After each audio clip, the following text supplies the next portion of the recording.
here, and we're finna take a tour. I'm finna take you on a tour to Black Historical Museum. And so as cameraman come on in, we want to take certain pictures. This is some documentation here of slavery documentation, and we like for you all to know, over 100 million innocent people, African men and women, children, were packed like sardines in the slave ship, whole died during the middle passage, victims of barbarian, aggressive, and the survivors arrived on the shores of America and the West Indies, only to be sold into inhumanity system of cartel slavery. Never forget. Yes, sir. So take us through and show us some. Okay, this picture here, you all know who this is. It's Rosa Parks, the woman who got it all started, the beginning of it, for us to be where we are today, who refused to not get up and let a white man take her seat. Keep us going, sir. This picture here is by Bessie Smith, the blues singer. Bessie Smith was a blues singer that died unjustified. And the reason she died unjustified, I say she died unjustifiable, because she was in a car accident. And by her being in a car accident, the white people wouldn't let her come to a white hospital to take care of her. And so she had to drive about 200 miles to enter to a black hospital that accepted color folks, I say Negro folks. And by the time they got her there, she had bled to death. Yes, sir. This is Josephine Baker. Josephine Baker went through warfare like the rest of us going through it right at this present time. White was white and black was black. Josephine Baker was a singer and a dancer, and also she did a lot of comics too. But the thing about it, the Americans did not accept Josephine Baker. So Josephine Baker journeyed to France. France accepted her and put on a television. And she adopted, I think, over 15 children, of all races of children. And the thing about it, she was very successful in what she did. And so after the United States found out how France was treating her and how they rewarded her, then they wanted her to come back here, to come back in. And she was one of the first blacks to sing at the Cornelia Hall. Yes, sir. Yes, sir. This is one of the Buffalo Soldiers. As a sketch of a Buffalo Soldier. Buffalo Soldier back in those days, the reason they call them Buffalo Soldier, Indians, the one that gave them the name Buffalo.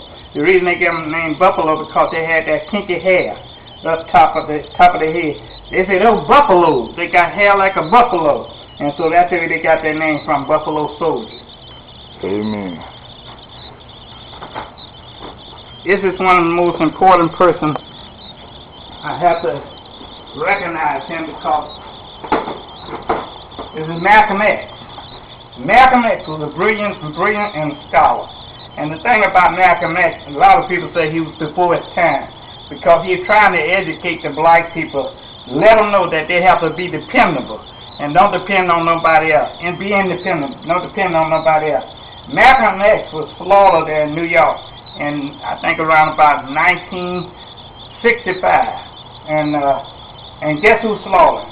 His own brother slaughtered, because he had an idea of his own, and he wouldn't follow the footsteps of other people. And that's the way we all ought to be. We ought to be able to walk on our own footsteps and don't let us guide us, put a hook in our nose. All those things are over with. This is Louis Armstrong. I don't know whether it's his first wife. I believe this was one of his first wives. I think Louis Armstrong was married about 3 times. Louis Armstrong was a jazz singer. Louis Armstrong played the piano. Louis Armstrong was a great singer, and he blew the trumpet. That was his favorite instrument, to blow that trumpet. And he could blow that trumpet and make it sound like heavenly music. All right. I got some pictures here.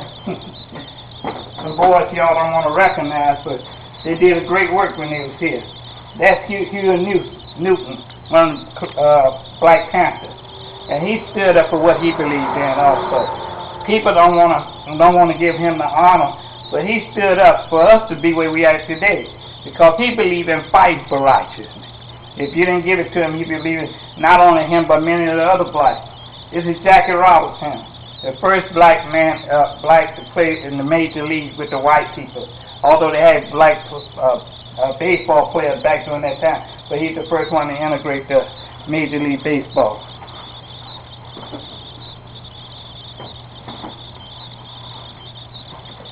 This is Cane Tut. It's the kind of chair that's Cane Tut in different series. Cane Tut, these chairs that come from Egypt. They come from Egypt. It's a replica of the chair that Cane Tut will sit in. He sits in gold chairs. Everything, a lot of gold was there in Egypt, and that's where a lot of people went there and stealing the gold. And they didn't only steal the gold, but they worshipped the gold there in Egypt. It's Harriet Tubman there, the Underground Railroad. And that's what she's doing, trying to get slaves free. She said she would have freed a lot more of them, but they didn't realize they was in slavery. It's a Frederick Douglass here. He bought his own freedom. He was working and he bought his own freedom, set his own self free. It's Martin Luther King, man that I had a dream, and that dream has come to be a reality when you got a black man into the White House. Glory be to God. This is Brown versus Board of Education. That's Thurman Good. What is this? Thurman Marshall. Marshall, yeah, Thurman Marshall. And thank God for him. He was a powerful man. He did what he can for all the people. This is what I call kind of junky now, but this is what I call Jesus' private office. Everything you see up there is all about Jesus Christ. And that's his chair. That's the King chair there. This is Jesus Christ's death. All this is replica, but I let you know that I dedicate everything to my Lord and Savior. Amen.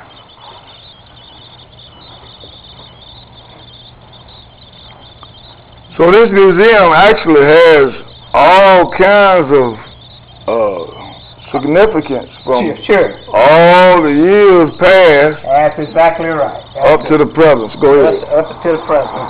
This is a picture here of a great drawing. What was it? Salvador Dali. That's Salvador Dali here, one of his sketches that he did. This here is a twin tower before they exploded. That's it there, and that's the Brooklyn Bridge. And that's the twin tower standing up there behind. Don't look nothing like that now because they done mounted it. It's a replica of King Tut. King Tut, you have to realize, he came into being a king, I think, at a very early age, maybe something like 12 or something like that.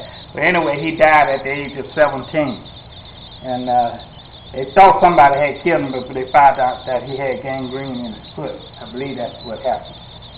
This is his wife here, Hysteria, and she was his queen.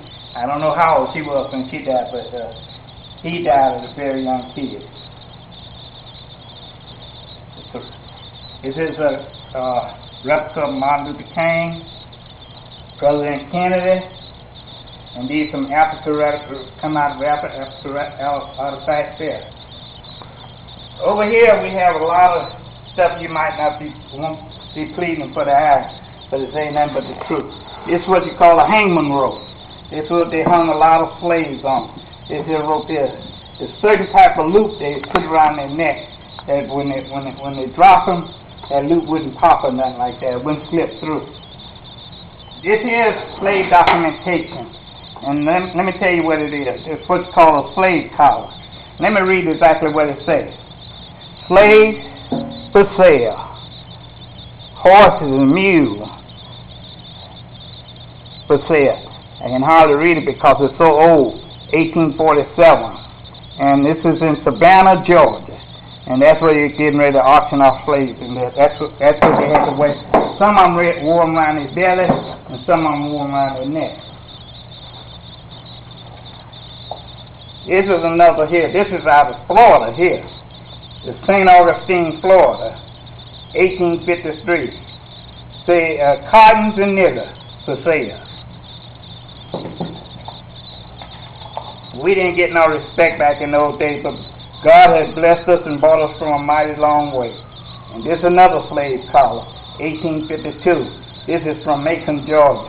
I'm not going to read all the writing that it has on.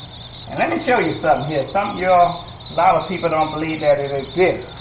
It's a bar of soap here. And if you look at the writing on it, it says nigger head soap, tar soap, nigger Joe soap. All this is, but that's just the way it used to be. And, well, I don't know. Some people act like that's the way it ought to be now. This is a ball and chain, where they put this here around their ankle, and they had to carry this ball with them. And that ball got a good little weight to it. This is a ball and chain, but this is what they use in prison. I think this was in San Quentin. Yeah, San Quentin. Boy, this thing is good and heavy, too. This is the spike here that they used to fight with in the early war. They said they made this handmade. That's before they come out with ammunition.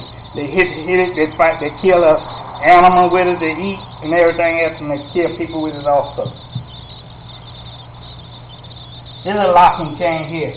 And what it says on here? Alcatraz death row. Alcatraz death row.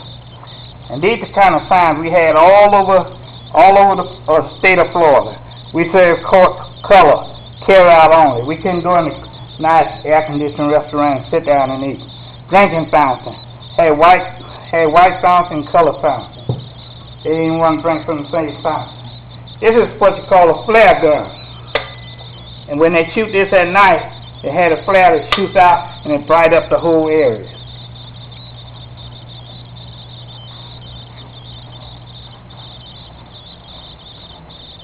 This is what you call a submachine gun. You can either make it a rifle, you take the clip out, you can make it a rifle, or either you can use it as a submachine gun, and it shoots so many rounds. They outlawed this, but this is what they used in World War II. This picture here is two young kids, one is 14 and one is 15. And the reason they hung them up by the neck, because the white mama say they tried to rape them. God has brought us from a mighty, mighty long way. So now we got a court system where we can go to now and find out whether they're telling the truth about us or not. This is a lynching here in Hillsborough County, 1930. The person here that's being hung is unknown.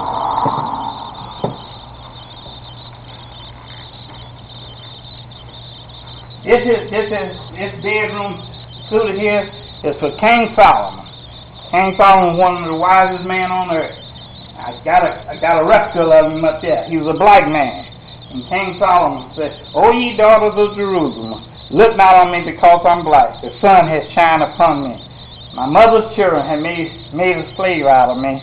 He said, but my own vineyard I did not keep."